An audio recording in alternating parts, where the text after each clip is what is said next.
कराची के इलाके किमाड़ी भटशाह की झाड़ियों से 6 साला बच्ची की लाश बरामद।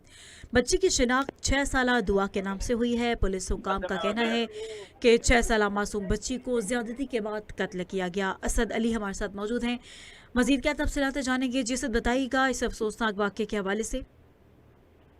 जी बिल्कुल, कराची में एक और अफसोसनाक वाक़या पेश आया है। गुज़िश्ता रोज़ 6 साला बच्ची जो है वो किमाड़ी से लापता हो गई थी, जिसके बाद जो है तलाश का अमल शुरू किया गया और आज जो है सुबह बच्ची की लाश जो है वो बटाईआबाद से झाड़ियों से मिली, जिसके बाद जो है पुलिस ने मजीद कार्रवाई शुरू की। बच्ची की शनाख्त जो है 6 साला दुआ के नाम से हुई। पुलिस की जानिब से जो है वाक़े का मुकदमा दर्ज किया गया और लाश को पोस्टमार्टम के लिए अस्पताल मुंतकिल किया गया, जहां डॉक्टरों ने जो है बच्ची से ज्यादती की तस्दीक की। पुलिस की जानिब से जो है मुख्तलिफ CCTV कैमरास चेक किए गए, तो उसमें बाकायदा जो है ये भी पता चला कि बच्ची को जो है कोई शख्स बोरी में डालकर जो है वो ले जा रहा है। तहम इस हवाले से जो है मजीद तहकीकात को आगे बढ़ाया गया। इंतहाई अफसोसनाक वाक़या है।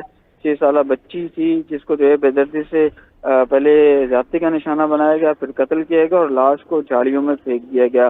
पुलिस की जानिब से मजीद कार्रवाई को आगे बढ़ाते हुए जो है एक घर पर छापा मारा गया, जहां जो है बताया जा रहा है कि मुकाबले में मुलजिम मारा गया है। जी।